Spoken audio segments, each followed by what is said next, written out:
জয় গুরু। অখণ্ড মণ্ডলেশ্বর শ্রী শ্রী স্বামী স্বরূপানন্দ পরমহংসদেবের অমৃতময় বাণী।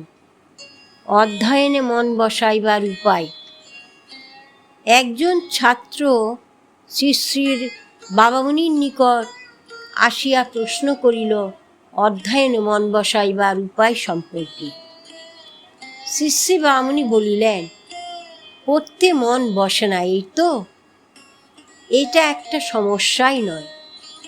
সামান্য চেষ্টা করলেই তুমি তোমার মনকে পাঠে অভিনিবিষ্ট করতে পারো। পাঠে বসে ক্ষণকালের জন্য মনটাকে ঈশ্বরমুখী করে নিয়ে মনে মনে সংকল্প করো, মানুষের জীবৎকাল স্বল্প সময়ব্যাপী।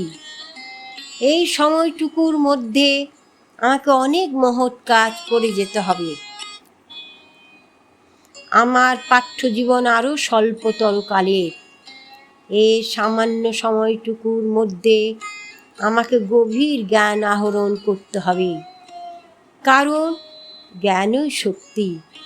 আমার সময় কম, অথচ শিখতে হবে অনেক কিছু। অতএব হে ভগবান, আমাকে দয়া করে একটু একাগ্রতা দাও। কিছুক্ষণ ধরে ভগবানের কাছে একাগ্রতা প্রার্থনা করে নিয়ে অধ্যয়নে বসে যাবে। যতক্ষণ একাগ্রতা থাকবে ততক্ষণ অনন্য চিত্ত হয়ে যতটুকু পারো পড়ে যাবে।